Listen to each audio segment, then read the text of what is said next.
So they really are showcasing themselves as a sporting nation, a sporting venue, and as a country that can host these big sporting events. I was here for the first time a good 4 or 5 years ago for the Asian Games at this very stadium, but it's been developed magnificently since then. Much bigger capacity here on centre court. The facilities for the players are an awful lot better as well. The city now is much bigger, many more skyscrapers and plenty of cranes downtown as well. So there'll be more and more magnificent buildings added to the skyline here in Doha each and every time we're lucky enough to come back. All of the players very much enjoy this event. They're treated magnificently well. It's a great start to the new season. Cedric Mourier is in charge of this one.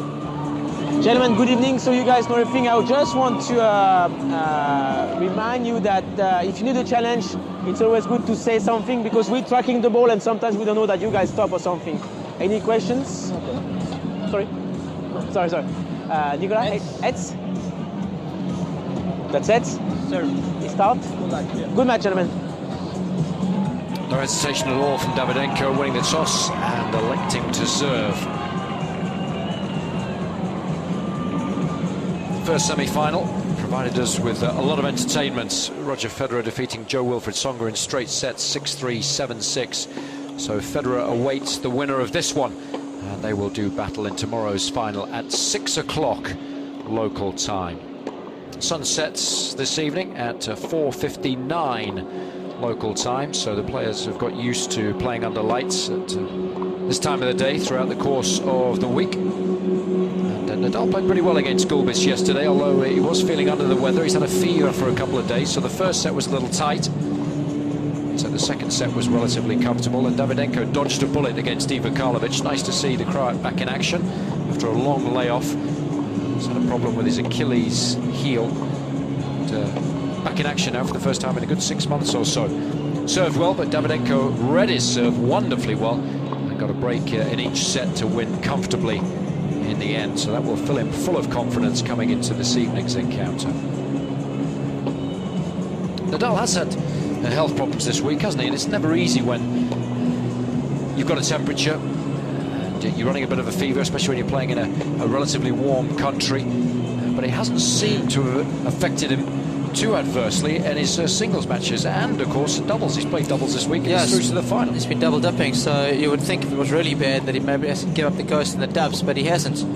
But tonight, Jason, he'll be severely tested. He's going to need every ounce of energy if he wants to get the better of Nikolai Davydenko. One of the few losses he had last year was against Davydenko. You can see how impressive he was in the finals that he contested. 1-7, lost just 2, but of course one of them was to the man on the other side of the net.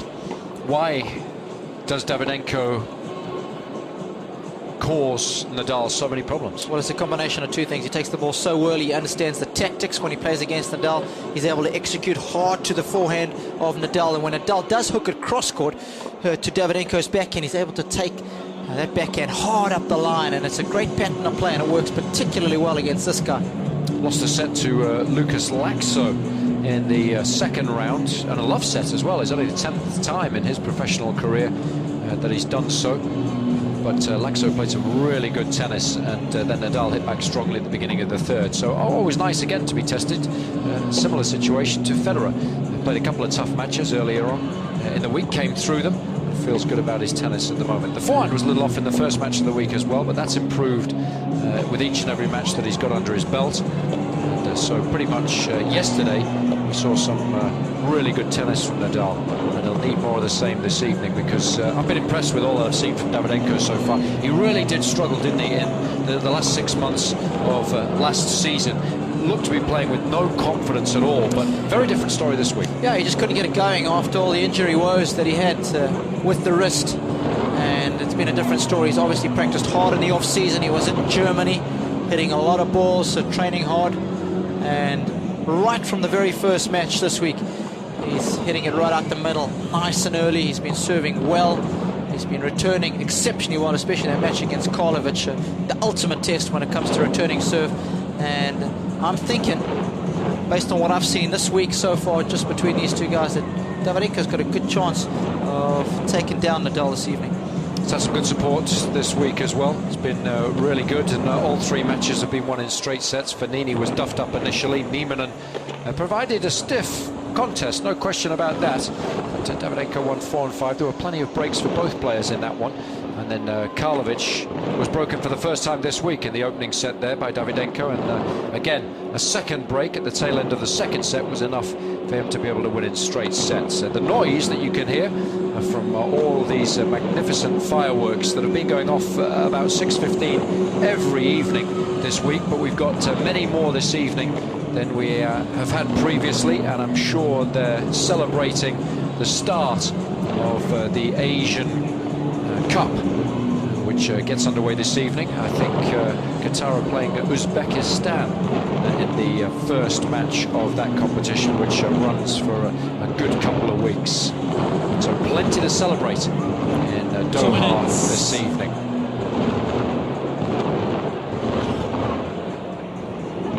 Let's talk in a little more depth, Robbie, about the head-to-head record between these two. Surprisingly, Davydenko has won 5 of their 9 previous meetings. But of course, if you look a little more recently at a couple of matches that they played last season in Shanghai and at the Barclays, well, the year before rather, in Shanghai in the Barclays ATP World Tour Finals, Davydenko won both of those in straight sets, and he was a winner here this time last year, so he's had his number.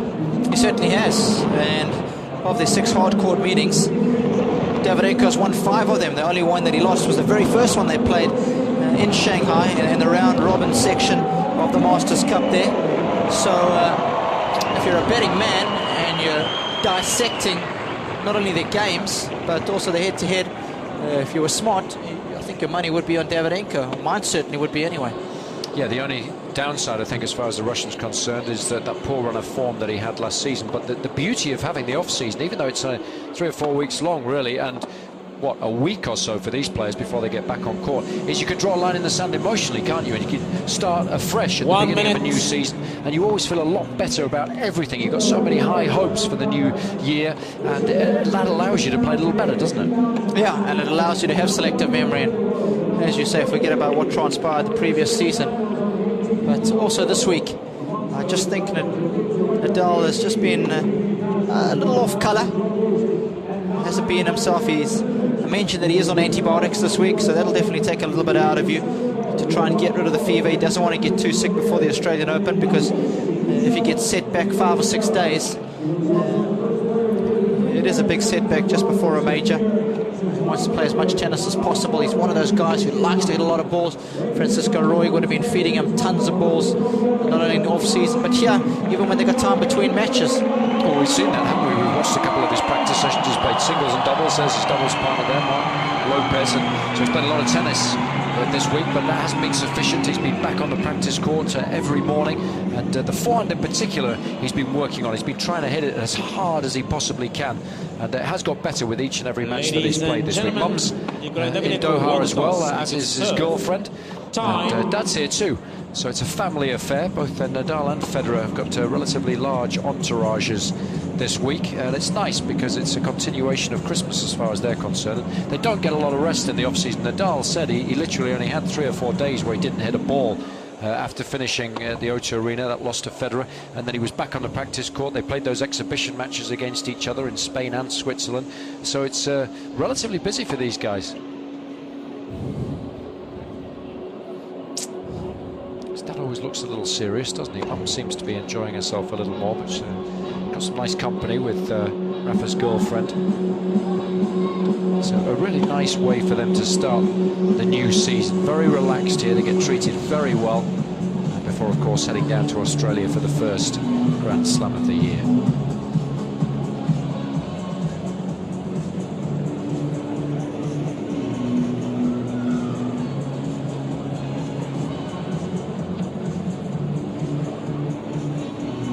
The first semi-final was highly entertaining, but we've got high hopes for the second semi-final. This, of course, is a repeat of last year's final, and it was a very, very close match between these two, and we saw some fantastic shot-making from both. And both Davydenko and Nadal are in pretty good nick, especially the Russian.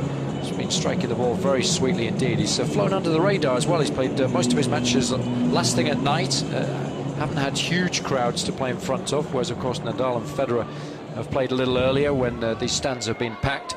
So I think Davydenko will enjoy showing everybody this evening just how good he is. And of course the Russian is desperate to try and defend his title. Davydenko to serve. Russian won the toss and had no hesitation whatsoever in deciding to serve. Best of 3 tie-break sets.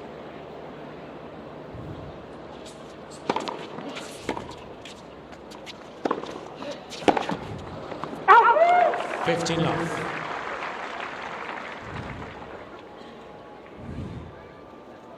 Got a very high percentage of first serves in yesterday evening against Ivo Karlovic. Took a little bit of pace off the first. It's a good ploy when you're up against a big server. We might see something similar this evening, but I think he might just be going for that serve a little more.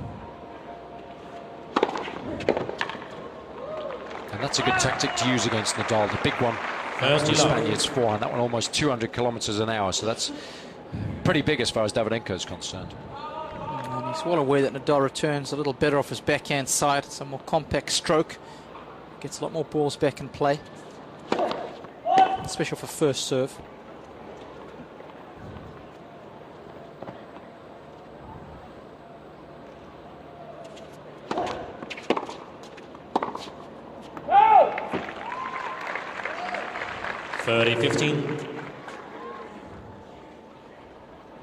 There's the Russian's camp. He's got his brother and his wife here.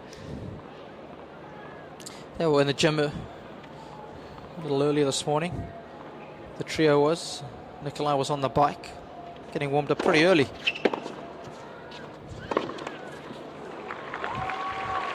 There's a few players 30 on. who don't like just sitting around all day long. They'll often have a little bit of a workout, just a very light one. Turn the legs over before lunch, get the blood pumping, then enjoy lunch, go back and have a rest before coming out to the courts later. Because you can get a bit lethargic, can't you, if you're sitting around too long.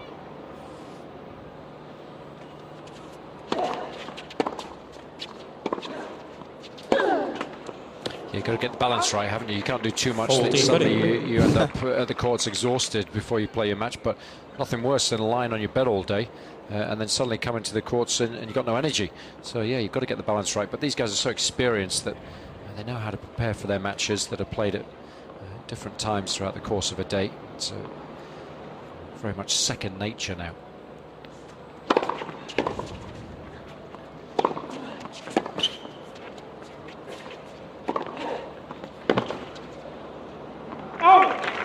No wins for Davido in the gym this morning. He wasn't working the beach muscles. Ready for Australia? No, he doesn't have too many beach muscles, I'll tell you what. That's what's so amazing about him, Jason, is he's such a wiry figure, yet he hits the ball so hard. Yeah, he generates an awful lot of pace, but he just looks like he's in need of a decent meal, doesn't he, most of the time? It just shows you the importance of timing the ball well. Nadal has dropped a little bit of weight as well. He's not quite as bulky as he used to be. But, they are very, very different.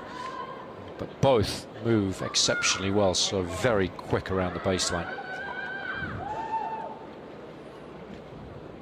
He's got the Bruce Lee build.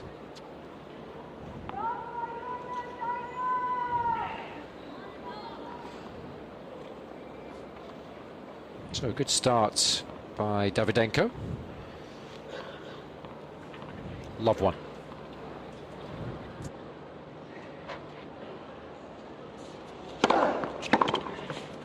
Out. 15 love.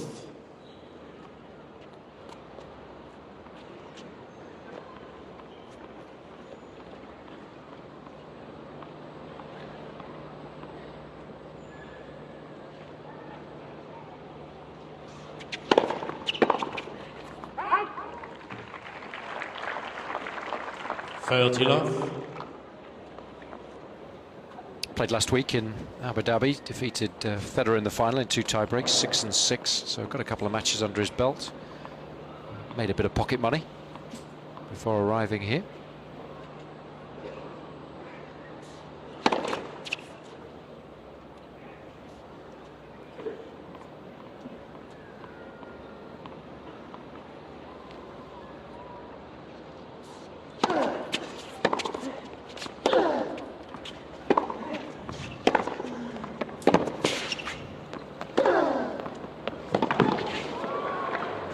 tennis. It's not that Nadal needed any pocket money last week. He earned more prize money last season than anybody ever in the history of our sport. 10 million change, wasn't it, Robbie? Yeah, 10 mil, 171,998 to be exact. Federer's gone close to that. I think he was close to 10 mil a couple of seasons ago. But those two light years ahead of everybody else. Davydenko made just under $1 million last season, though of course he didn't have a lot of success, relatively speaking.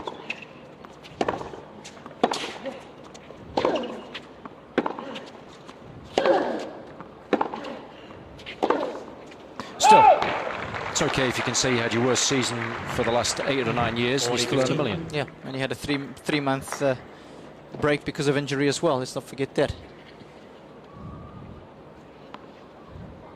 Spends his time between Germany and Moscow. Official residence is in Monte Carlo, where he's got a place as well.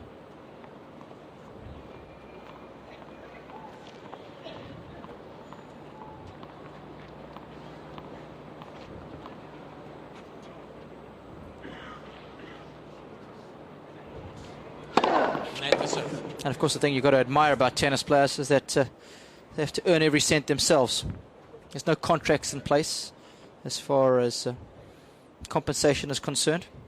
Obviously the guys have clothing deals, but it's not like soccer or rugby or cricket where you're contracted and your money's guaranteed irrespective of the team's result.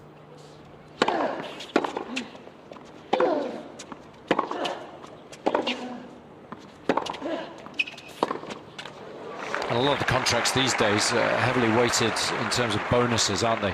So if Nadal has a season like he did last year and he's winning all the Grand Slams and he's #1 in the world and he's winning Olympic golds and he's going to earn a lot of money, no question about that. But Nike and Babolat are happy to pay it out because he's getting an awful lot of coverage for all his accomplishments. But if he doesn't and he has a poor year, he didn't win a tournament for 10, 11 months preceding last season, then he's not going to earn as much. Simple as that.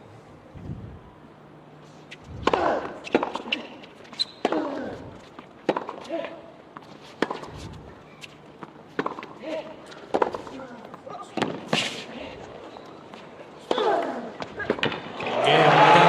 forehands. He's picked up 1 or 2 contracts along the way as well, hasn't he? Now plays with a watch on his right hand there, and that's not to make sure that he doesn't overstep the mark in terms of 25 seconds between points either. Certainly not. That's worth just over $500,000.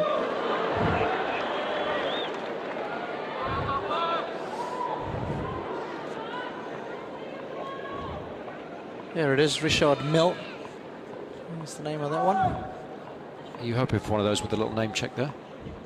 Tell you what, there's not going to be one name check this evening. We're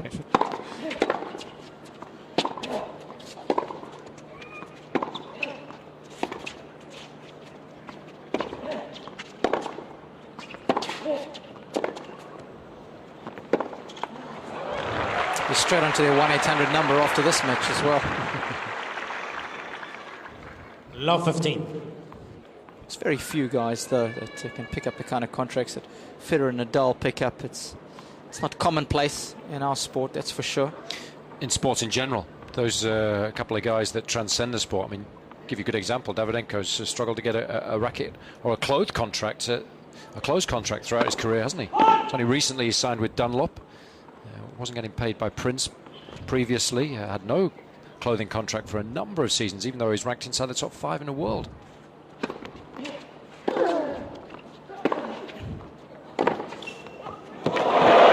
That's phenomenal.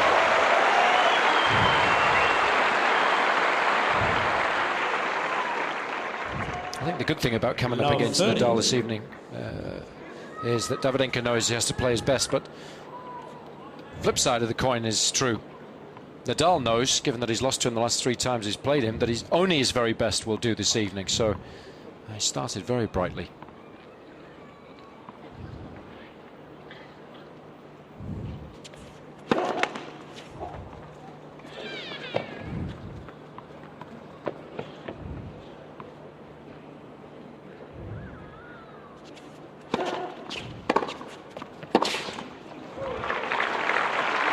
just got to be careful now when he misses that first serve. Love 40. Nadal's been very effective going after the second. The first 3 break points have come speedily.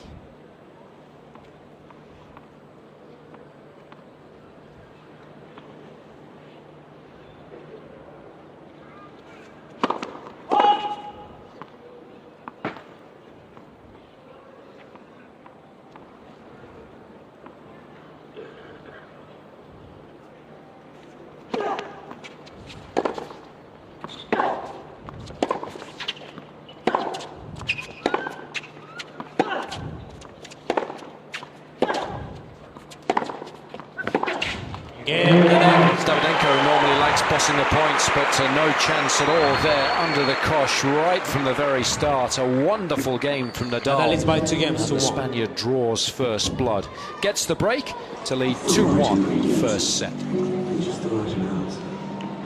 729 layers and several well-spent hours. It's when 1 degree too high is too high. 1 minute too long, it's just too long. That initial forehand winner up the line set the tone in this game, perhaps in the match as a whole.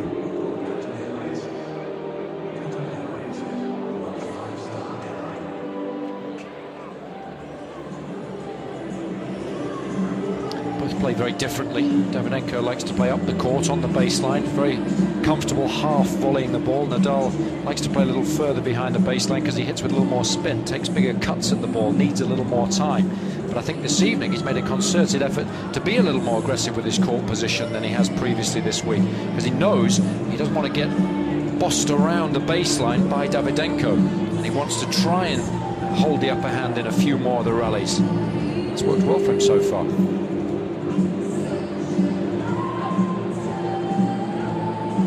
Time.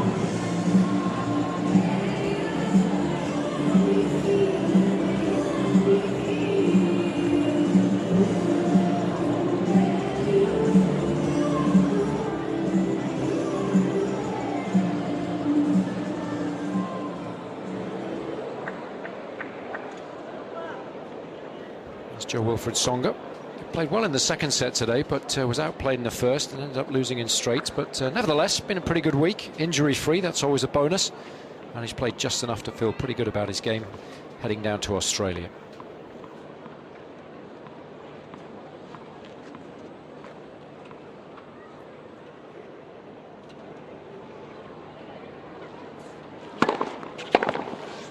Ah! 15 love.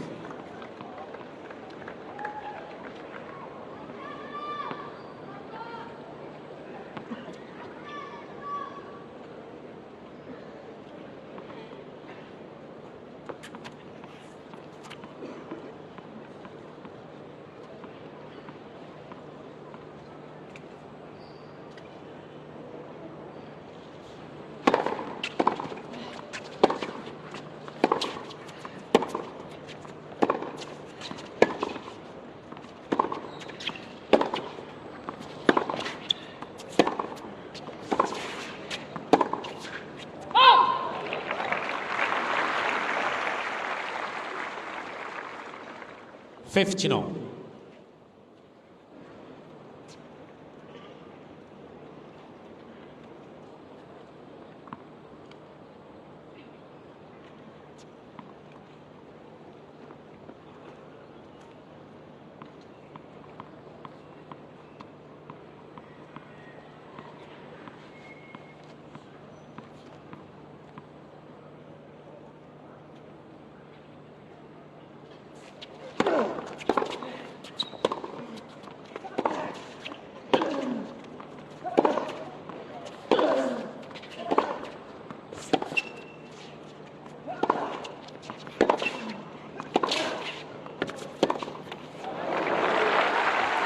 Davydenko's confidence. He's got to try and win a couple of protracted baseline rallies. 30. Find a way back into this opening set.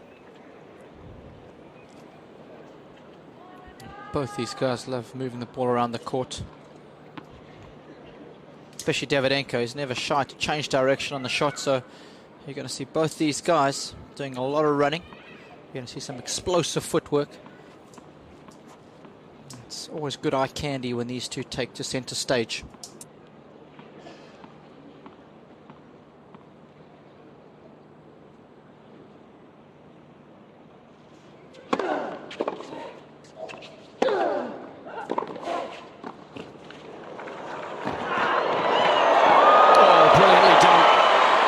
Dig from Davydenko, not only just to make the distance, but then what a shot he was able to play. Such difficult circumstances, but really good court coverage from Nadal. Well, phenomenal tennis, isn't it? It's just jaw-dropping stuff, and what, we're only in the 4th game. Plenty to still look forward to. Just shows if you want to be a decent player, you better be a darn good athlete.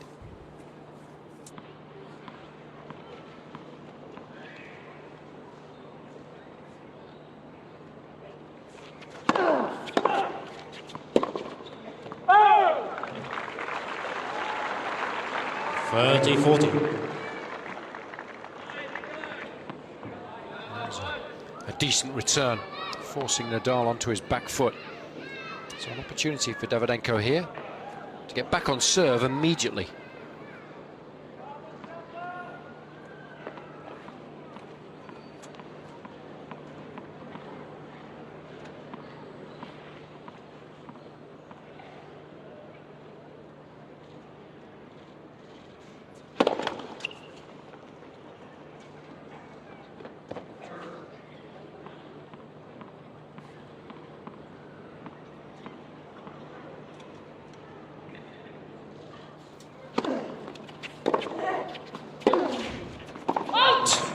Game. Davydenko. Nadal's usually so good with the lead. Davydenko very pleased with his efforts there. 2 games all. And I'm sure Jason, after facing Karlovic's serve yesterday evening, he's probably seeing the ball really well. He's just got a little bit of the lefty spin to deal with. That'll take a couple of games to get used to. Perhaps the 2 service games enough already to get used to that. And I think he's, if he continues to return Nadal's serve as well, it'll be a good thing for him. Yeah, and the backhand return's nice and solid, isn't it? That's the good news as far as the Russian's concerned. So Nadal swinging that one out to the right-hander's backhand isn't as effective as it would be against other people.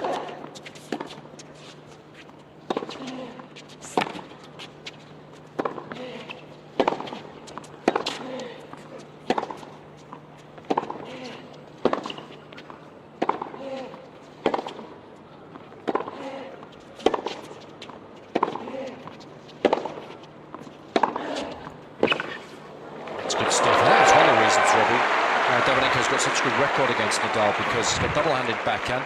It doesn't hurt him. 15. Forehand of Nadal's that's it with topspin. He can step in, take it nice and early. Whereas, of course, if Nadal was playing someone like Tsonga, then his normal patterns of play would be very effective.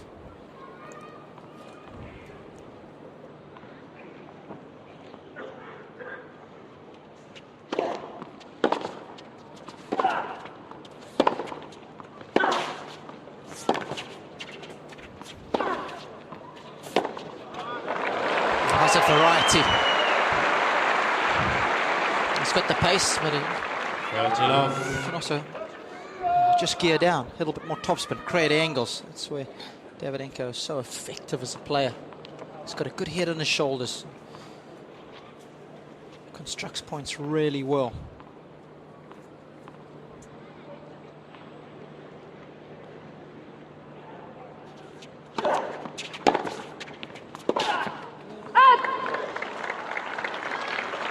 Early 15. That's why depth is so important against Davydenko, because he likes to play half volleys all the time, but it's a risky business if the ball's landing within a foot of that baseline.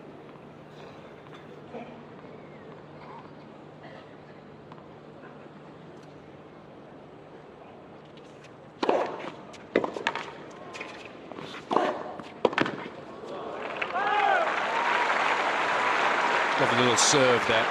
And then interestingly, Davydenko just choosing to go up the middle of the court with the first forehand, thinking that Nadal would guess and go left or right. He didn't actually, but there was still just enough pace on the shot to draw the error.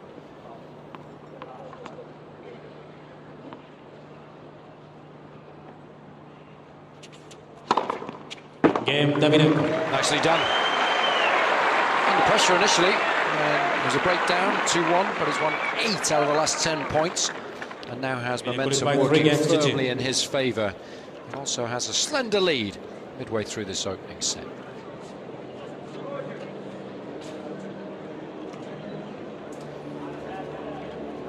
There's so few players that I can think of that can go on these runs against Nadal. Davydenko is one of the best at that, stringing 8 or 9, 10 good points against Nadal. Nadal normally so good at thwarting momentum. But as Jason just mentioned there, the Russian winning 8 of the last 10 points. He's right back in pole position. Suddenly, momentum is working in his favour.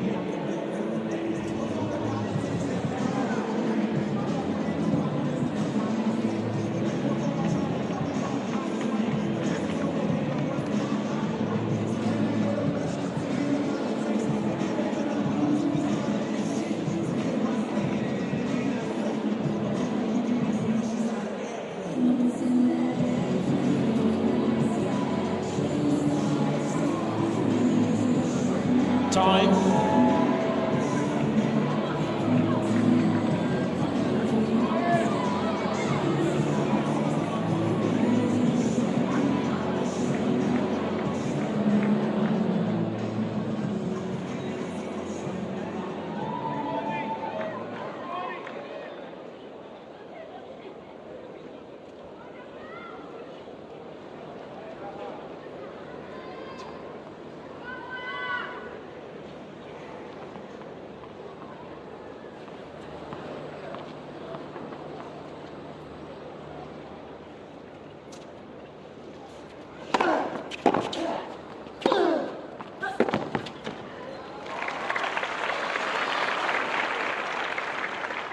Fifteen love.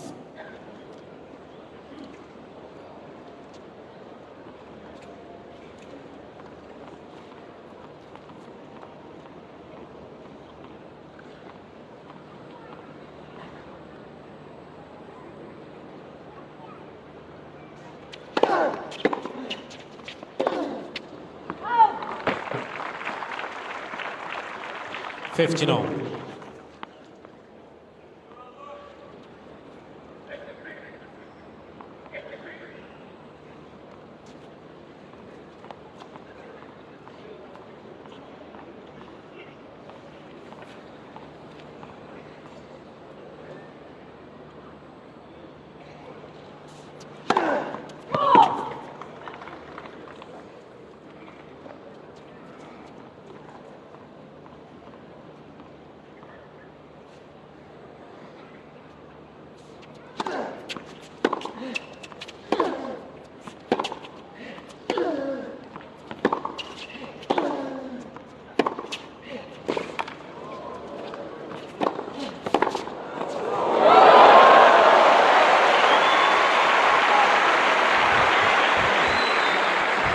Almost pulled off a Hail Mary.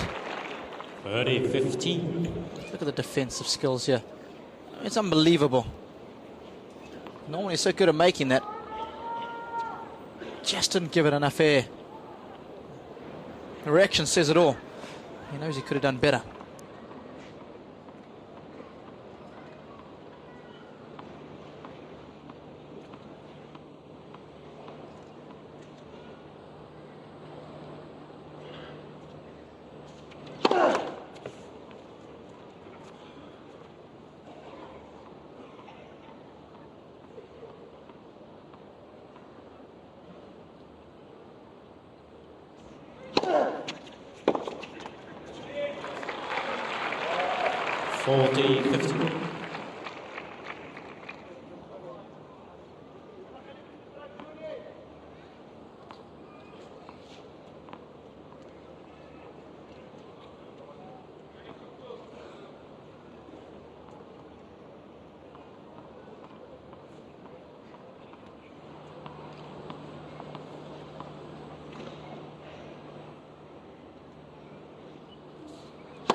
Always looks a little stern-faced, doesn't he?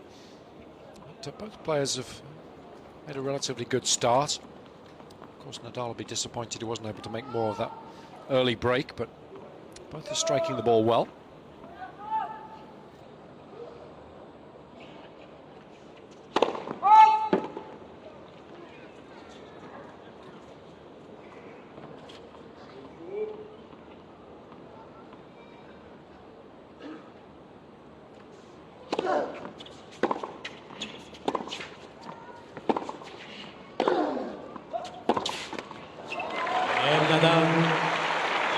Both players have done well to get the balance just about right so far. Both trying to dominate, but not making that many unforced errors. Just 5 in total for Nadal. 1 fewer for Davydenko. And very little to choose between the two midway through this opening set.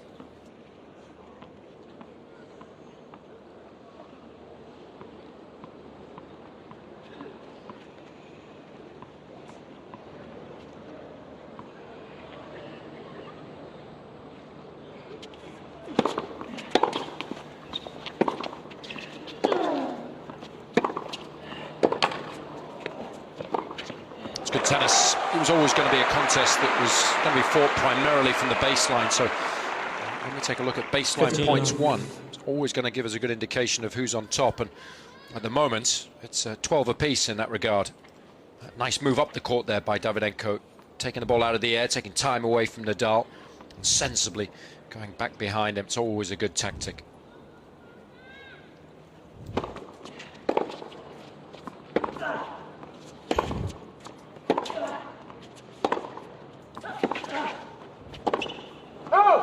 I think it's going to be important in that battle, that baseline battle, is the player who's not scared to transition in the rally. Try and make the most of any situation when you've got your opponent under pressure. I think if you can do that well, you've got a chance of outmaneuvering, doing well from the back of the court.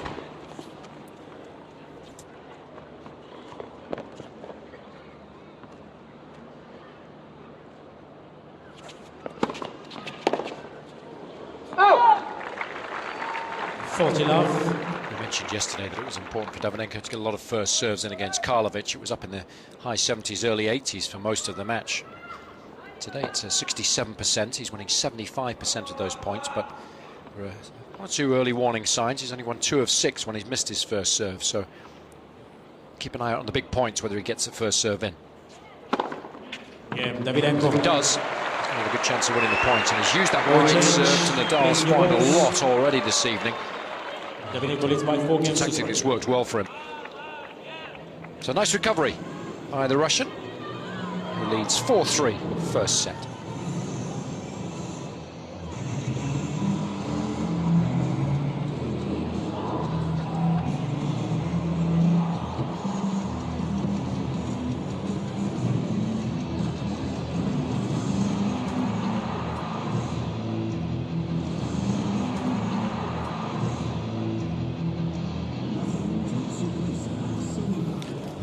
A lot more humidity this evening in the air. Last couple of days it's been in the mid-30s, but today it's almost double. That's 66% humidity. Balls will be a little heavier, but then that'll be offset also by the fact that it's the evening when the temperature does drop. Won't be excessively slow.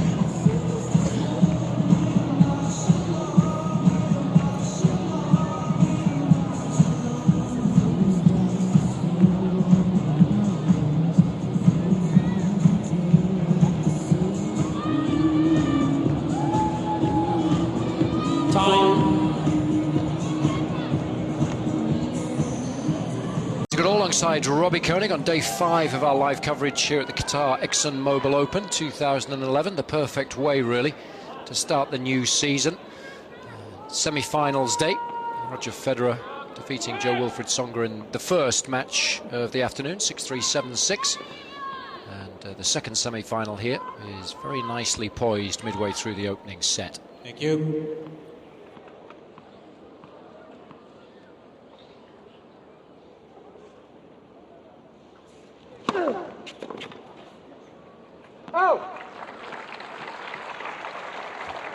15 love.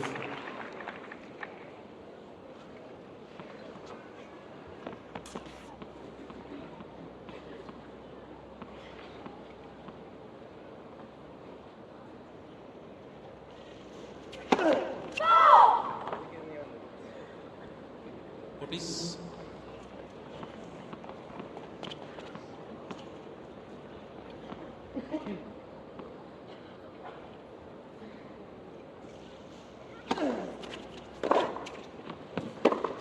Oh! 15 on.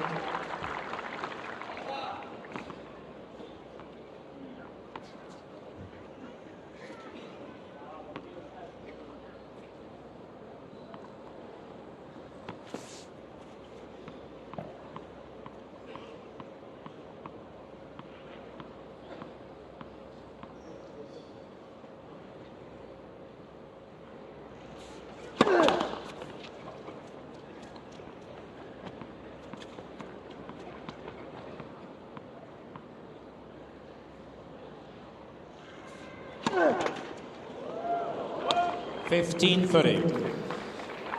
Important for Rafa to serve well, and he's annoyed, understandably so, because his first serve percentage has dropped considerably. He's only made 3 of the last 9 first serves.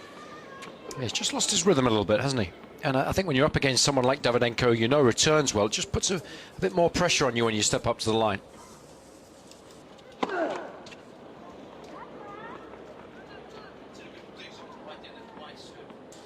Good example there on the wide serve. He knows he has to hit it really wide, because if he doesn't get it wide, the backhand return of Davydenko's is good. 30 on. Yeah, just enough there. Got him wide of the doubles sideline. But I think Davydenko is suggesting that it might have been a let.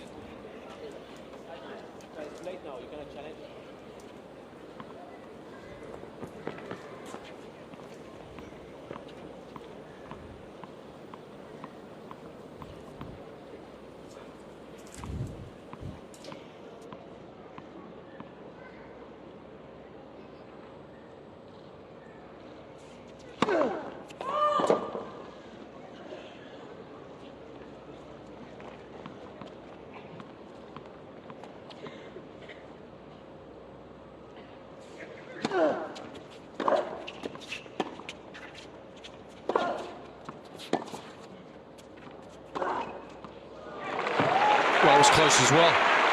Nadal might take the Hawkeye. Left near sideline, ball was going in.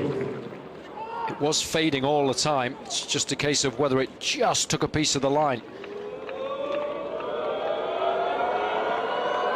Yeah, it did. It's a lovely shot. Took it nice and early. It's what we're talking about 30, earlier in the match. Nadal hitting up to Davydenko's backhand. Doesn't hurt him. He can just lean on it. One of his favourite shots, that up the line. And he's got a point for a 5-3 lead here.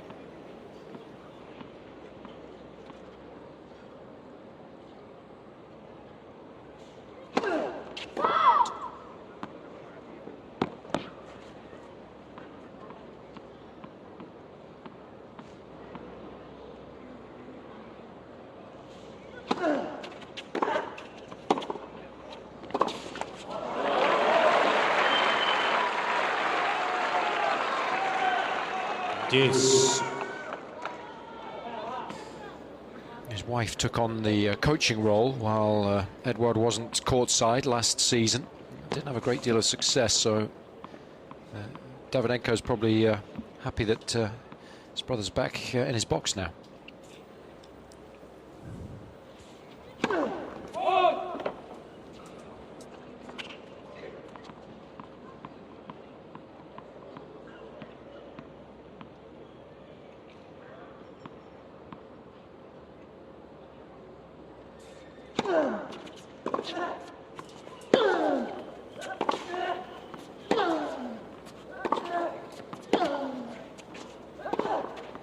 Oh, that's beautiful. What amazes me about Davydenko is the angles that he's able to create with pace. And especially off the ball that comes up the middle of the court. You've got to have really good footwork. You've got to get around the ball, give yourself enough room to be able to take a full swing at it. And if you're trying to create an angle like that, you can't go hard and flat, because that'll take it deep. You've got to put a bit of spin on there. Nice little wrist roll from the Russian. And it dropped shorter as a result. Another chance to break.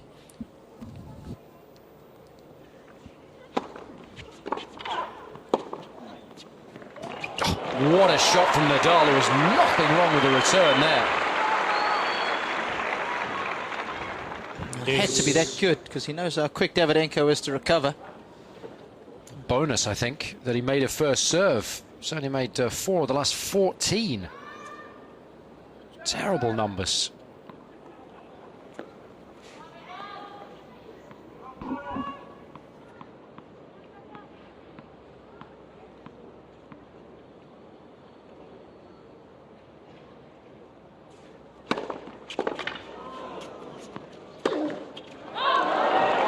Just over-pressing.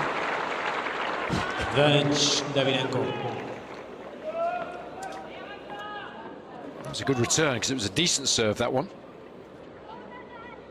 And once more, Nadal is under pressure.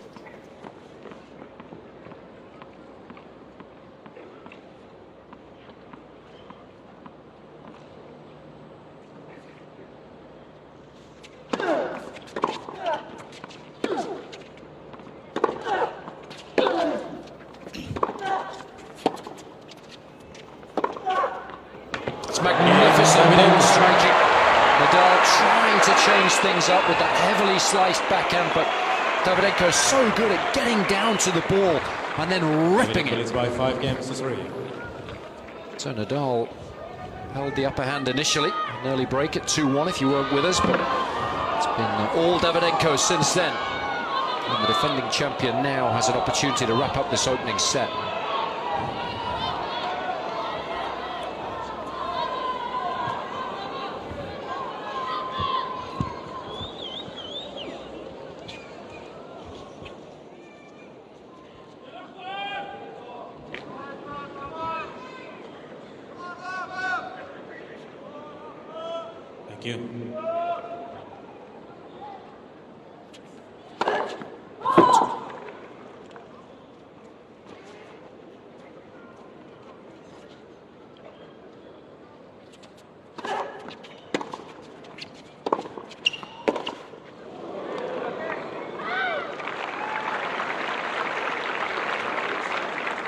Thank you. Well, again, that's a shot that a lot of players have used over the years to try and get the better of Nadal on a hard court or when playing indoors, deep to the forehand. Because he takes such big cuts at the ball, if he catches it a little late, he does mistime it.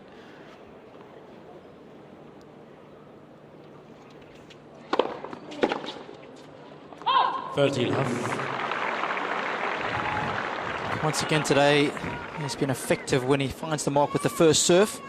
He's won almost 80% of the points, 11 of 14 to be precise.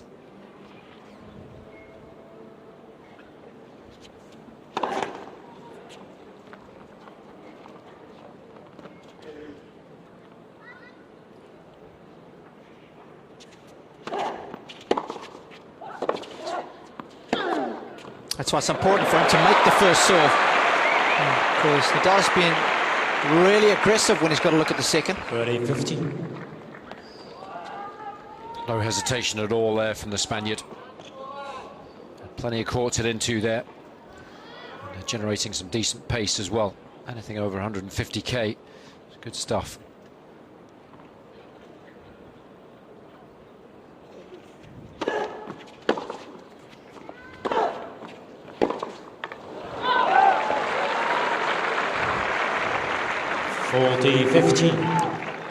Davydenko sticking with a winning formula.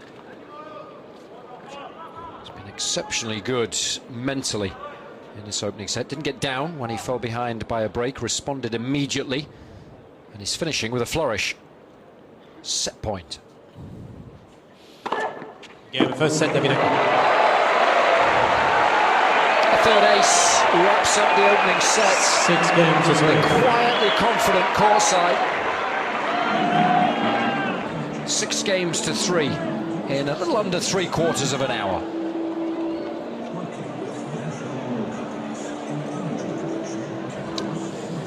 Well, the guy's certainly playing good ball. He is timing it magnificently, and everything's coming together at the same time.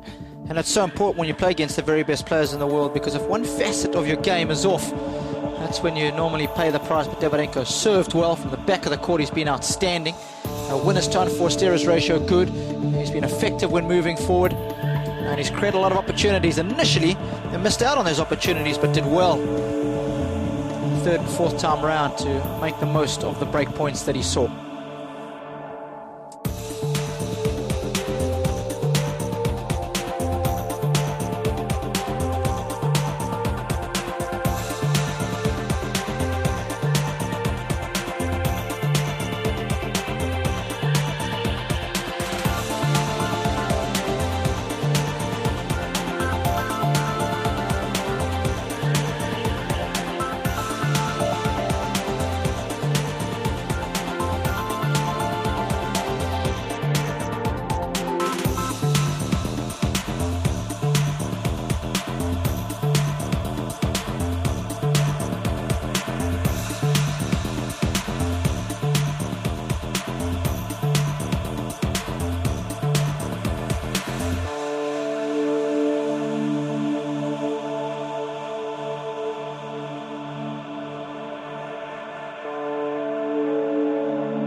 Built up a really good head of steam tail end of that opening set. Davydenko won 14 of the last 19 points. That's a big tear to go on against somebody like Nadal. But he's got the ability to do that, and the best players in the world know it. And they do live in fear of Davydenko when he's playing really well. He can blow you away with his ground strokes. The question here this evening is, will there be a response from Nadal? Players are ready, Be able to please. keep this high level of tennis up long enough to get the right results. Second set, Lovell.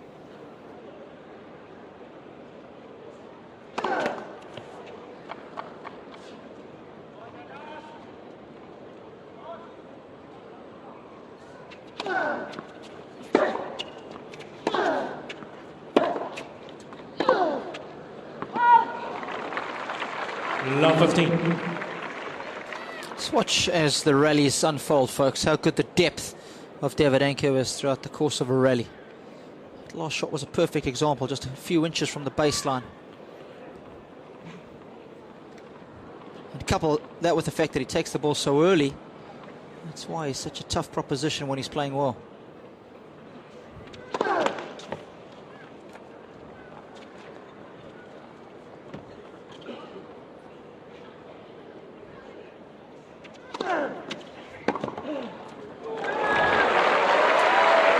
It's a pretty poor matchup for Nadal. That's Lovely serve, just right into the hitting zone. As far as Davydenko is concerned, loves that shot. Highlighted that at the start of the match, at the backing up the line from Davy. It causes Rafael so many problems.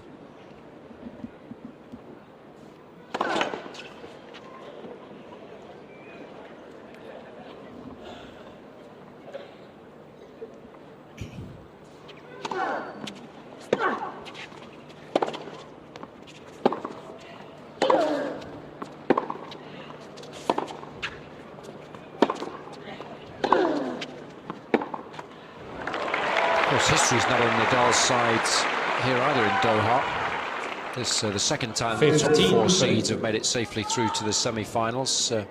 First time, in fact, since the first time the tournament was played back in 1993, but never since then have the top 2 seeds made it through to the final.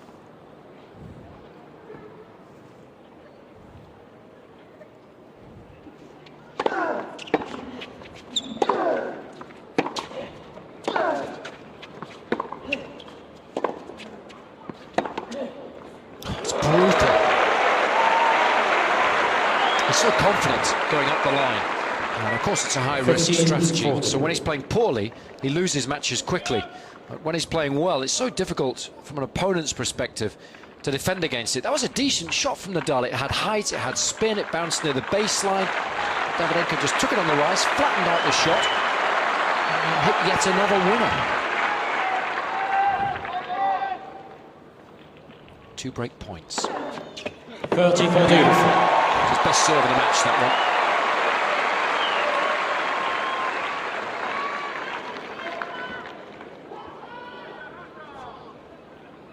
What a time for a first ace. But not out of the woods yet.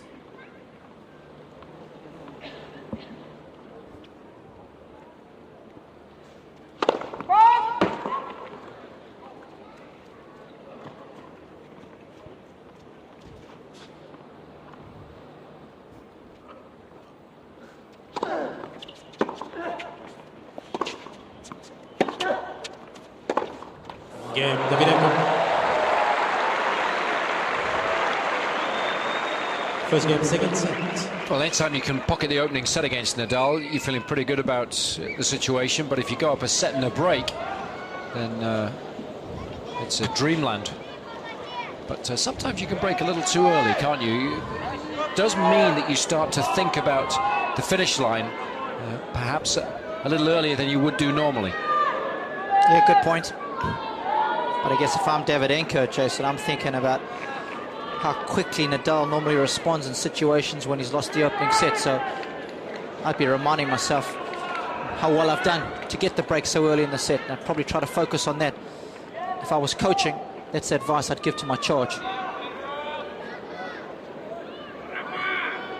Try and keep yourself in the present as much as possible.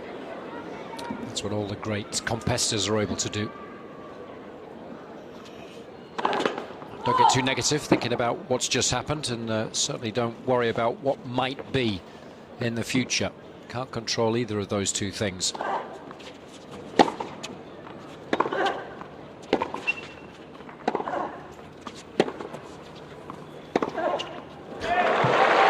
good. I think Nadal has to try and do a little more with his ground strokes now. Well, he's got to try and play up the 15. court. I think the first couple of games he was trying to play up the court and was effective. Remember, that's when he got the early break. But I think Davydenko's countered that by being ultra aggressive. He's kind of pushed Nadal further and further back.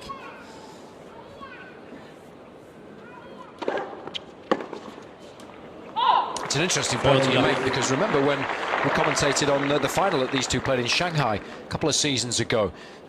Similar story that day. Davydenko very confident, playing up the court. Nadal, who was in the middle of that slump where he didn't win a tournament for a good 10 or 11 months. He was so negative, playing so far back behind the baseline, couldn't do anything.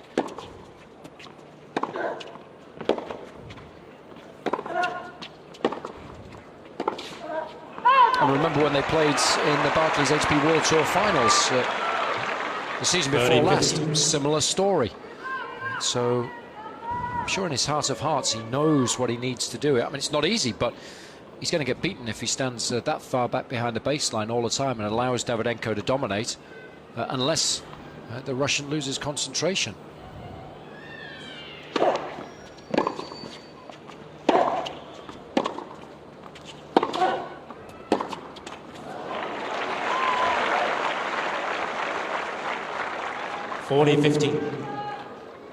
And this is a good early test for Nadal.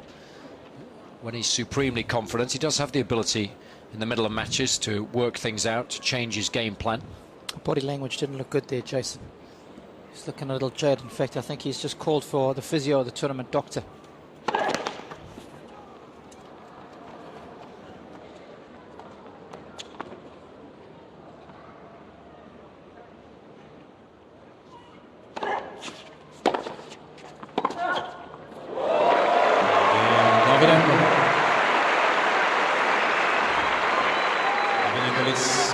Well, that's a perfect service game, really, when you've just broken. But he'll have to wait a while here because Nadal's called for the doctor and the trainer. Did so in his match yesterday. And said he was struggling. Exactly. After 3 games, I feel terrible now. It's like I don't have nothing to finish inside, you know. It's like I'm playing, but I'm not playing. Breathing? Huh? Breathing is normal? Like, are you breathing normal? feel much more tired than usual. Busy or something? No, it's like Nothing inside. With it, there is not much we can do. So it's either drinking, sports drink, eating well, and the other thing. You're still on your antibiotics? no. You finished? So the only thing is try to eat and drink as much as possible and see if you feel better. Because after an infection like this, for 2 or 3 days, you will be a little tired and everything will be very difficult and heavy leg and quite usual. For now, we can do nothing, but it's your decision. Yeah. I want to try to do more. Try to drink a lot and then see how you go. Yes. We're going to be here on the side. And after the game, just you can come and we will assess you before the double. He's on antibiotics. He has been running a fever this week. He has called the doctor and the trainer in previous matches, but has been able to respond. And in case you didn't hear the HP trainer there, he said there's nothing we can do, there's nothing we can give you to make you feel better. Nadal was suggesting he's got no energy. The doctor said just drink the energy drinks, keep hydrating, and give it your best shot. But it's up to Nadal now. He's got to buckle down or quit. So, finding it very difficult at the moment, and Davydenko very much with the upper hand.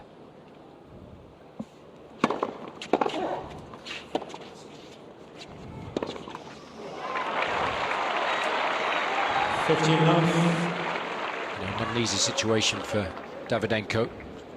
Leads by a set and a break, but suddenly there's been a little disruption. Nadal there breaking Davydenko's rhythm, disrupting the momentum.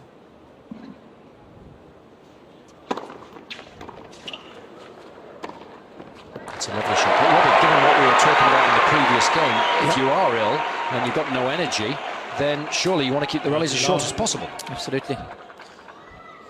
So that kind of point construction that we just saw there, a little bit of serve and volley, try and keep it as short as possible. Play up the court more. Don't do as much hustling from the back of the court. But he certainly is looking half a step slow. Body language is looking a little poor, a little sluggish, and he's not normally like that. He's played a lot of tennis. I thought he might give up the ghost in the doubles. Well, that surprised me as well.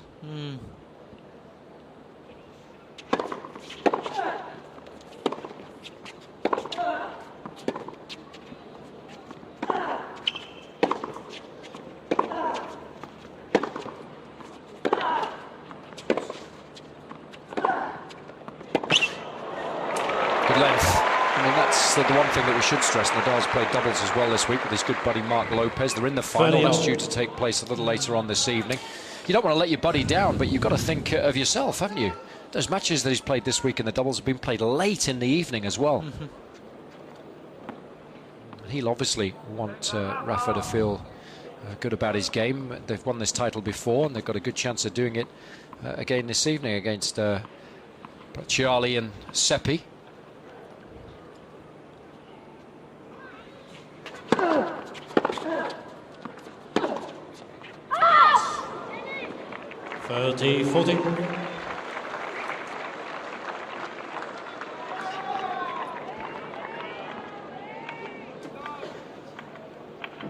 So what an opportunity for Davydenko, who's kept his concentration well in this game.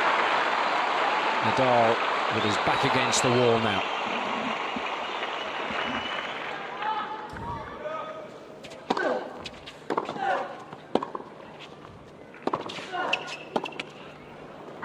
That's wide.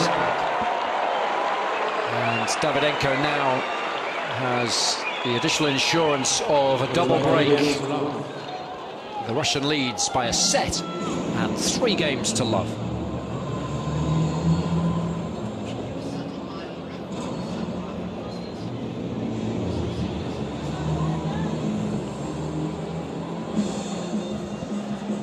What would you do in Nadal's position here? Would Would you be selfish? Would you start to think about Australia? Would you forget the doubles afterwards, even though it's a final? Would you quit here? I would, because there's a lot at stake in Australia. He's got a chance to make history and hold all 4 Grand Slams, all 4 major titles simultaneously. And the only time that's occurred previously in the Open era was when Rod Laver won the Grand Slam in 1969. So, you know, that's a footnote, obviously. It's never nice to be, you know, out for a couple of days, and the more you play, the more you run your immune system down, the tougher it is to recover.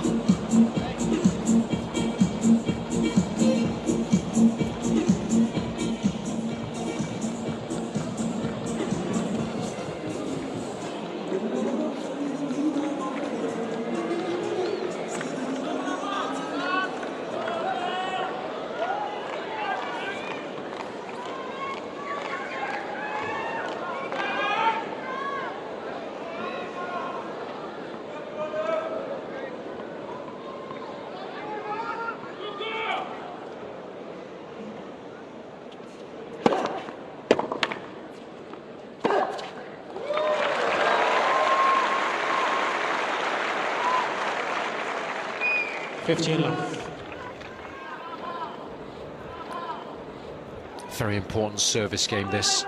Even though he's got a sizable lead, he's got to keep his foot on Nadal's throat for as long as possible.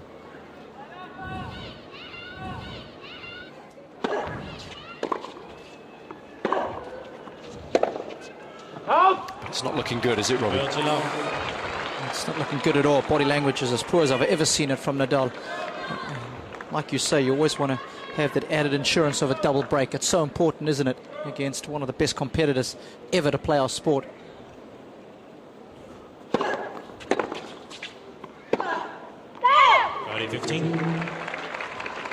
It's all about just maintaining concentration now as far as the defending champion's concerned. Remember, he beat Nadal in last year's final. That one went the distance. But this second set certainly nowhere near as competitive as any of those 3 sets we saw these 2 contests 12 months ago.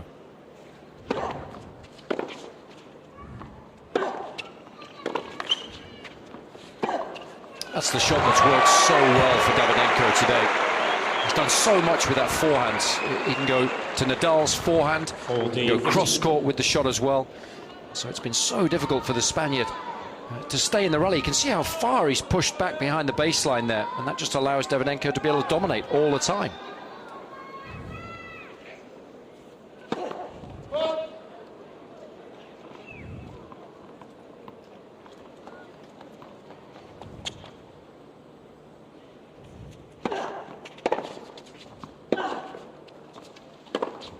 And he's been so solid on serve as well. That's been key. Nadal hasn't been able to make any inroads whatsoever. You can see posting some excellent numbers on serve, winning almost 80% of the first serves throughout the course of this match. And anytime you're above 50% on second serve, you're doing well. In this set, Davydenko's won every serve, every point on serve. And the fans are trying to get behind Nadal, but hoping against hope. He can turn this thing around, but I think it's a forlorn hope at the moment.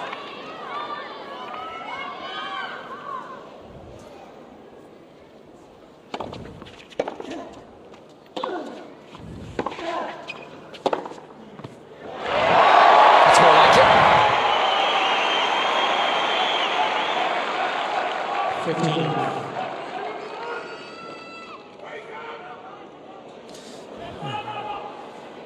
These shots have been few and far between for Nadal.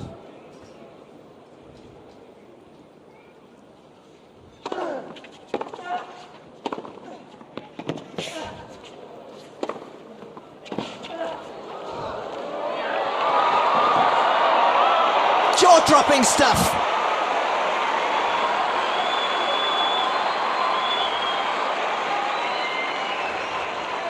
Shame that the rally had to end with an error, because it was a terrific hustle by Davydenko. Good pick-up from Nadal, but perhaps the Russian will feel he should have done a little better with that last shot there. Sorry for me. I thought he had made it, folks.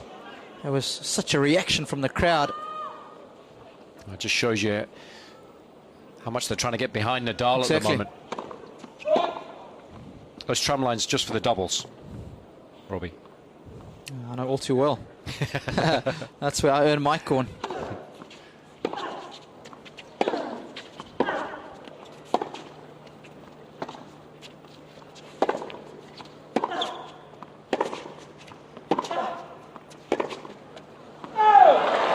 Movement's key, isn't it? You mentioned it a couple of games ago. He's definitely half a step slow, and now it's even worse. Once he doesn't get that good base to hit from, and he's trying to be aggressive, then he starts making a lot of unforced errors. And even for somebody like Nadal, who moves so well, you know, when you're a little off your game, Davydenko is the worst kind of player to play against.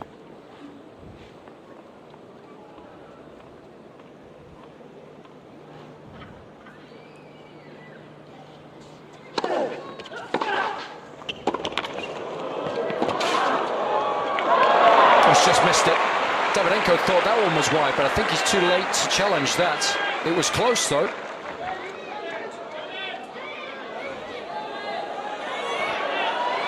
I don't think Cedric's going to I cannot hear you. And I agree. I cannot hear. You have to be clear.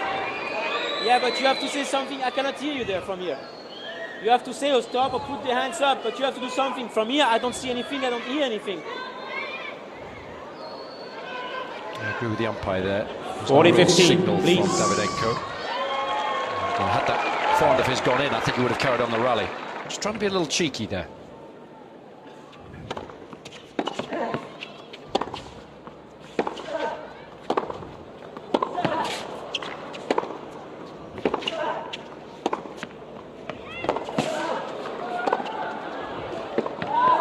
Oh, that is sensational.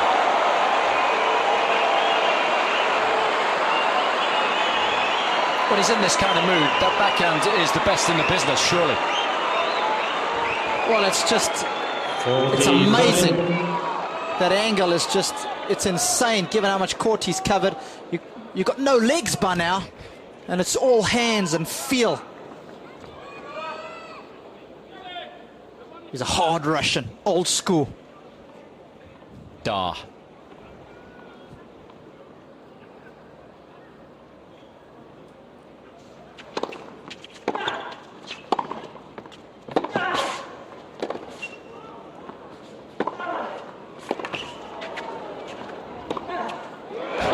More of the same, and it starts with that backhand return time and time again. It's been outstanding today.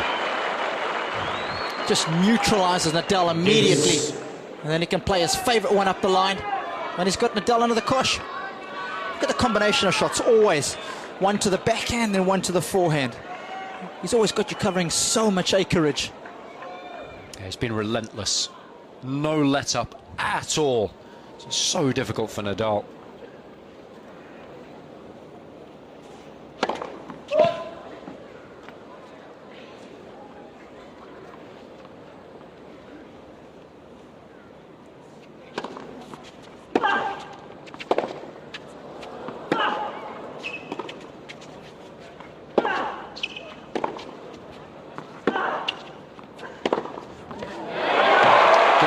A taste of his own medicine there. For once, the Russian not quite doing enough with the backhand. Advantage Nadal. Yeah, just a slight miss hit here. You don't time it properly and it drops short. Nadal, one of the best at exposing that.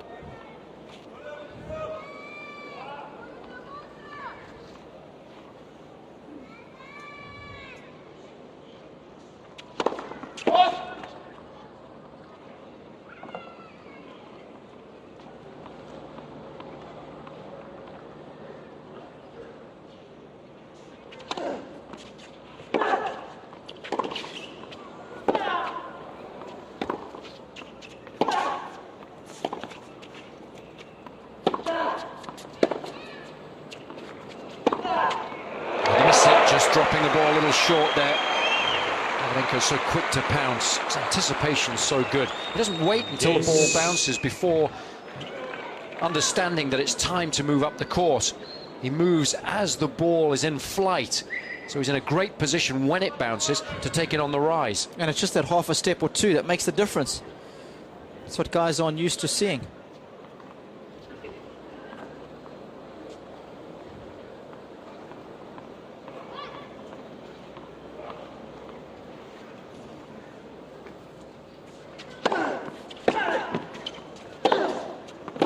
Advantage Davydenko. Well, given the circumstances, you've got to take your hat off to Nadal. He's fighting, and it's difficult, but we expect nothing less.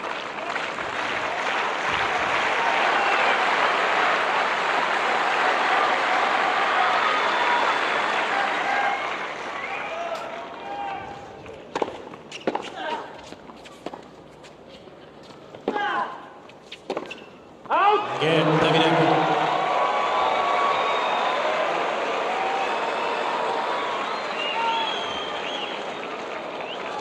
That's it, surely.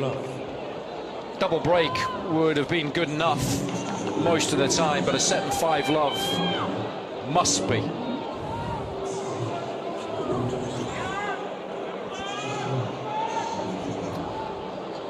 Well, we talked about Nadal obviously being a little under the weather, and that's obvious, but even if he'd been fully fit today, he would have had his work cut out, because Davydenko has struck the ball beautifully. Yeah, and it's been from day one. That's the thing about Davydenko, and he's been moving well. He's been teed up nicely for this match, and I think from a psychological point of view, that Davydenko would have come into this one feeling really good about himself. His record on a hard court against Nadal is outstanding. He's won 5 of their 6 duels. So I just think the fact that Nadal has been a little under the weather perhaps has meant that it's made a little easier for Davydenko, if anything. It looks like the tournaments are going to be disappointed once more. Remember, the top 2 seeds have never made it through to the final here in Doha. Federer upheld his end of the deal by winning the first semi-final, but Nadal's letting the side down badly here.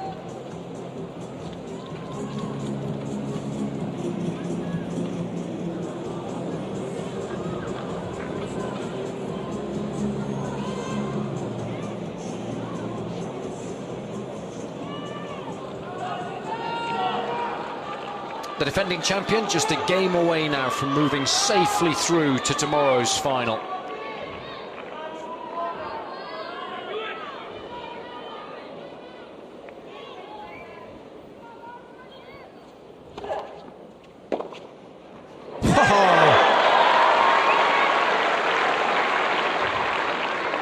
Love 15.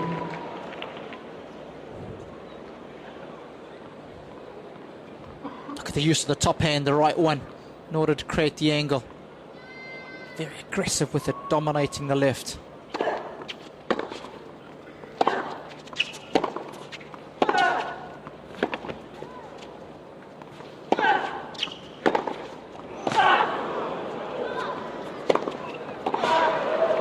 Nadal's doing well here. I was just thinking, Robbie, he lost a love set earlier in the week to Lucas Laxo. And I know he's done that previously, but I don't think he's ever lost a couple of love sets in a tournament before. I don't think it's ever happened. 10 love sets throughout the course of his 576 matches, I think it is. It's impressive. 15.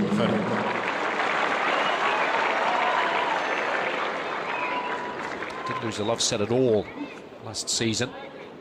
Lost a couple in his first season on the tour back in 2004, and thereafter one a year. So it doesn't happen very often, that's for sure.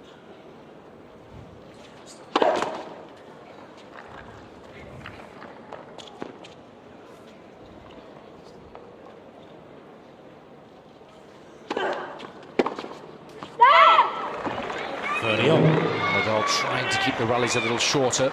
Didn't miss by much. But I think now he'd just like to get in the locker room. He's obviously feeling wretched. Worst place to be out there on centre court in a big match when you're ill. Be interesting to see whether he plays the doubles or not.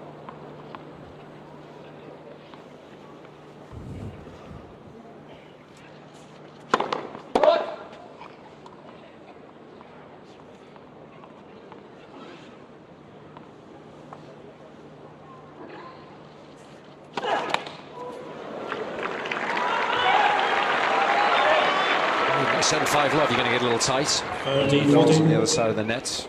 In a big match like this, perhaps that's going to be a momentary lapse in concentration. Nevertheless, it's given Nadal his first break point of the second set.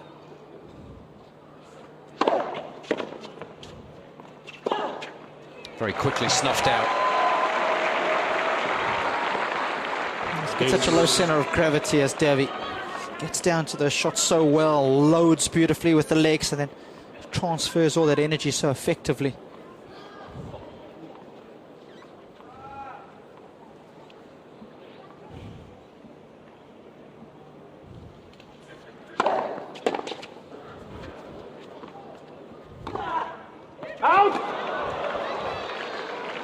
Advantage Nadal.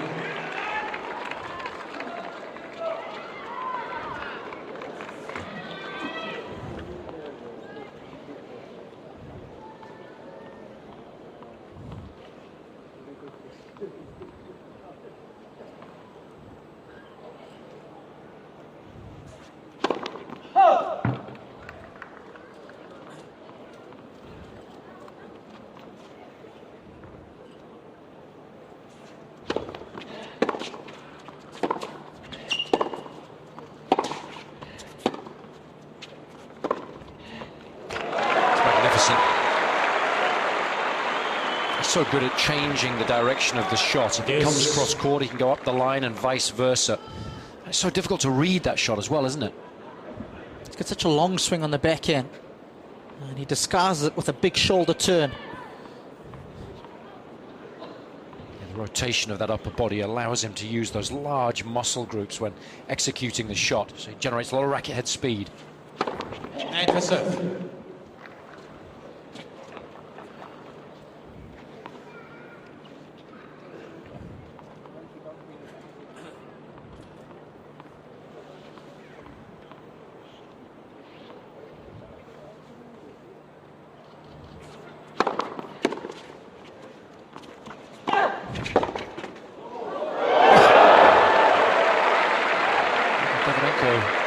Stuck his hand up there. Davydenko issuing the call on the right far He did sideline. give a signal that time. Ball was But calling. Nadal was lucky because had it not clipped the top of the net, it was definitely going wide. That one has taken a piece of the line. I thought it did initially. Stands, Davydenko just touch, wanted Nadal. confirmation. Davydenko has 2 challenges. Anticipation from Nadal there. And a third chance to break in this game.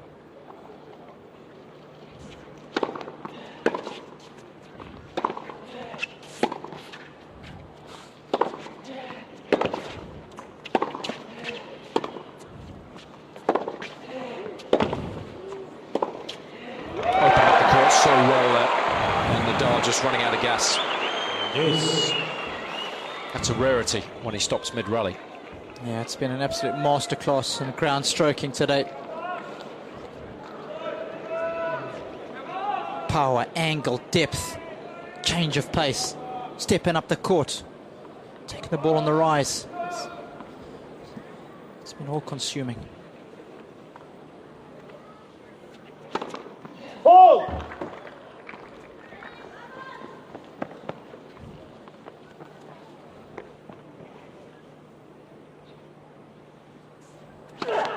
Whoa. This game. There's no doubt that he's a little tight, and it's amazing, really, because he couldn't be in a better position. And they know it too. Yeah, just a wry smile. I think he's trying to keep little bro relaxed. Take a look at the scoreboard. And down the other end of the court. Nadal's probably just hoping to be put out of his misery at this stage.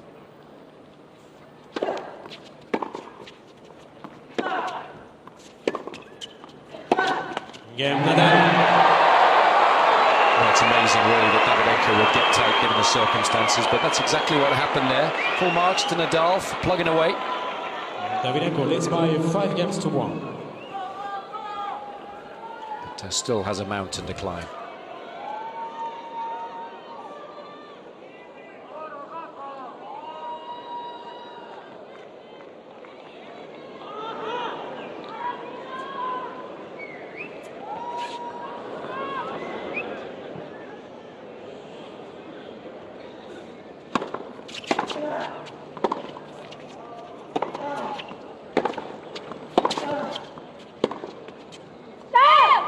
Love 15.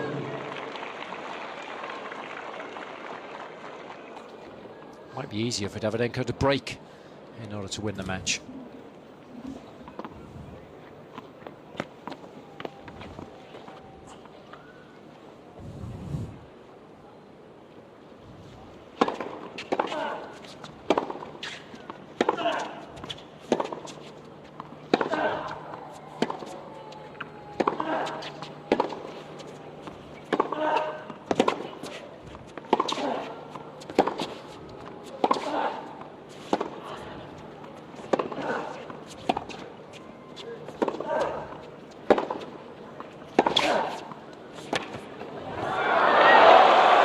Again, Nadal's legs are done. Love 30. Just wants to be put out of his misery now.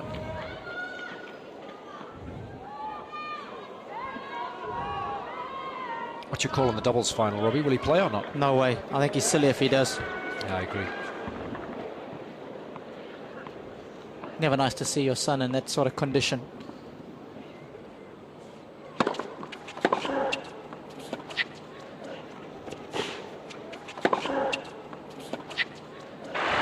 Davydenko actually had it. 15, 30. Too much angle, that one. Just catching it on the throat.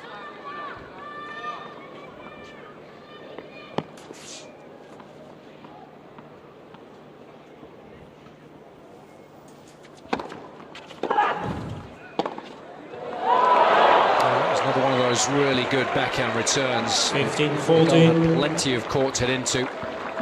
Again, never really got his feet set. So it's been a disappointment as far as the Spaniards fans are concerned. Here's Davydenko at match point.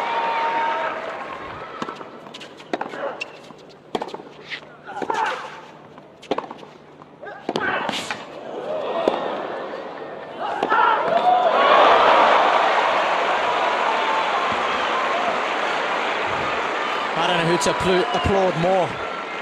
Both guys 14. giving everything, despite the circumstances in Nadal's case.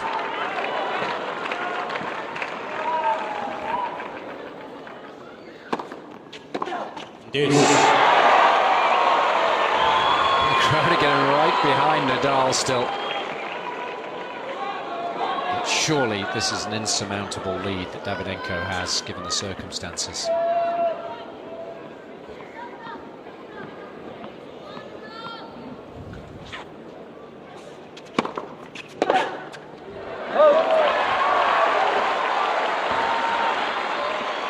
Advantage Nadal. It's like the coach always tells you, you stay out there for as long as you can, because you never know what might happen.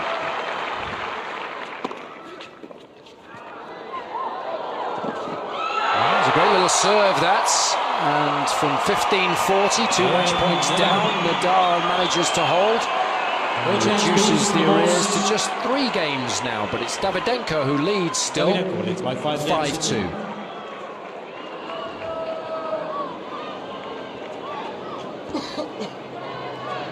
It's actually really annoying for Nadal now, isn't it? Because he's thinking, well, if I just felt a little bit better and I'd kept it a little closer, I'd be in with a great shout now. Saying that, and if he goes on to lose right here, just those 2 games, it's those kind of games when you're feeling like you are, they really do build your reputation in the locker room.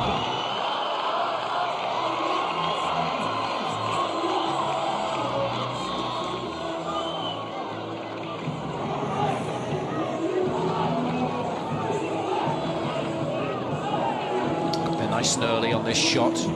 It's higher than the net, so he can hit down on it, be aggressive. The open stance, good technique.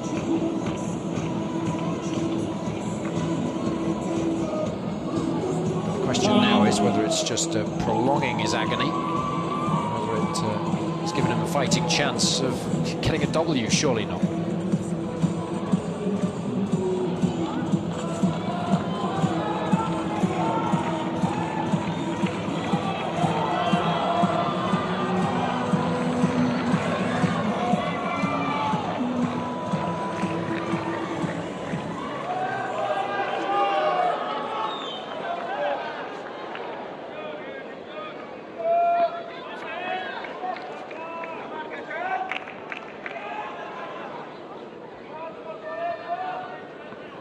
Here's a second chance for Davydenko.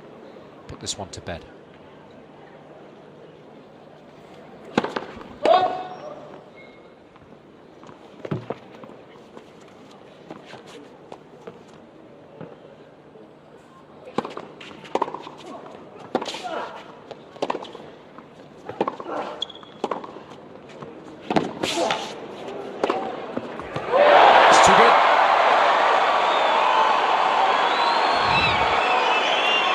Just playing so loose now, nothing to lose. Just going for everything. That's been the key. If he could just take the ball earlier, he was getting pushed so far behind the baseline when they were getting involved in the rallies, and that's how he got behind. It's almost like now that he's got no legs, he has to take the ball early.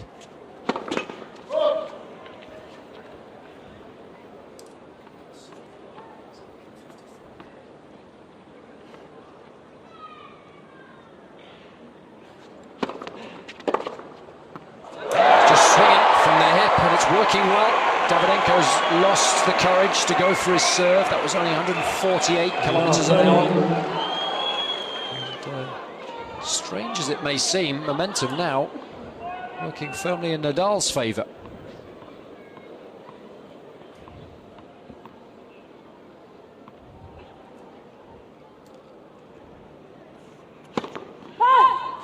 Can't buy a first serve.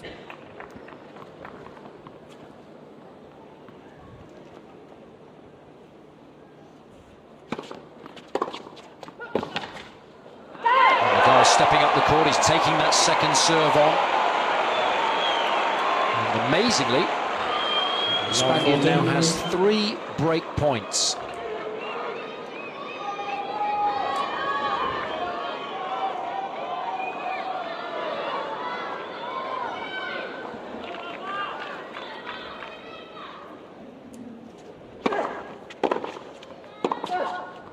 That's more like it. Get that first serve in. It allows Davydenko to dominate the point. 15-14. But he's got an awful lot of work to do here to get out of this service game.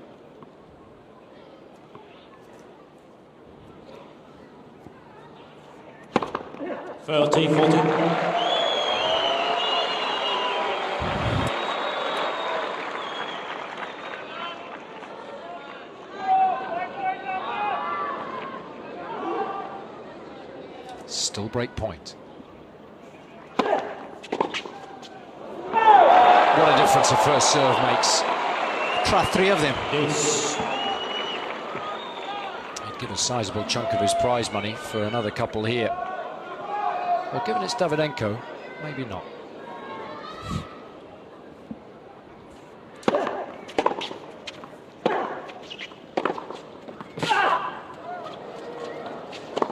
Didn't do enough for the first backhand of the rally there and allowed Nadal to gain the upper hand. Advantage Nadal.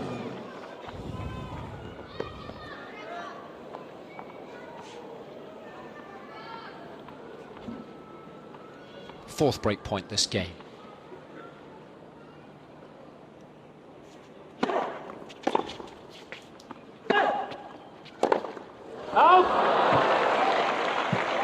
Yes.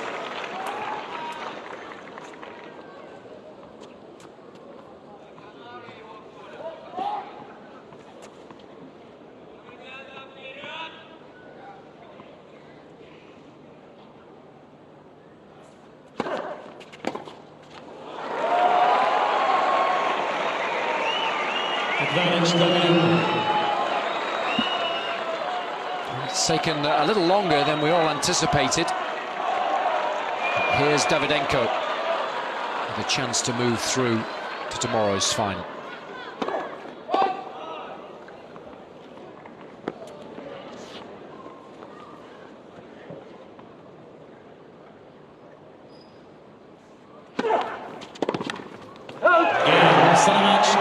Got a little tight at the tail end of that second set, but prior to that, played some incredible tennis. No question that Nadal was under the weather, and that was a shame, because it would have been a fantastic match if both had played their very best tennis. Davydenko did exactly that for a set and 3/4, and then rather stumbled over the finish line.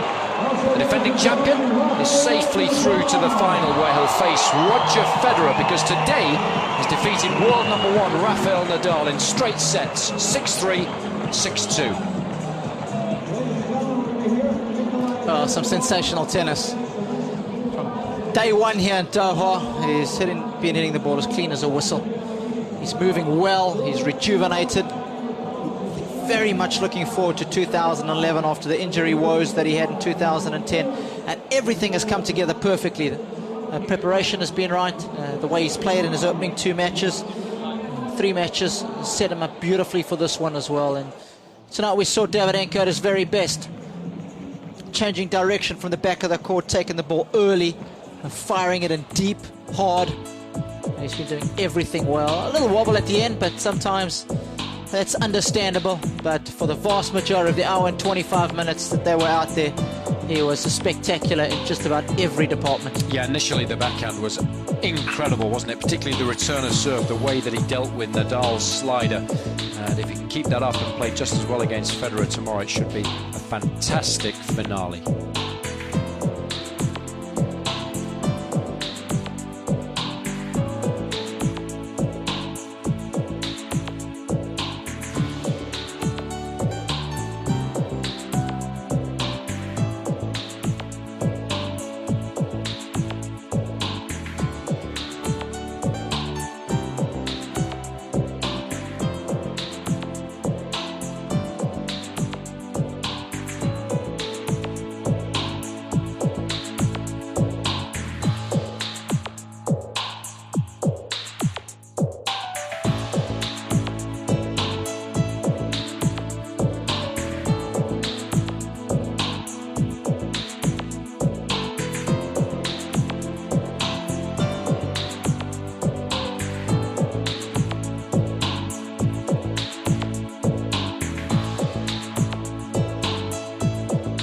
Let's hear now from the defending champion. He's down on court talking to Andrew Krasny. Nikolai, I can't help but avoid the question, a stunning turn of events that possibly the world number 1 isn't at his best. How do you feel? I really feel like my first final in this year, and and last year I just won Doha last year, and just now again here in the final. That was for me, I think, is a lucky tournament. Obviously, you're working very hard in the downtime over the holidays. You're out on the court practicing, obviously. We'll talk about tomorrow. You're taking on Roger Federer, who's won here twice. You've won here once. What are your thoughts about going up against the Swiss superstar? You know, in the final, you never know. And against Federer, I never play finals. And for me, it's a really different situation.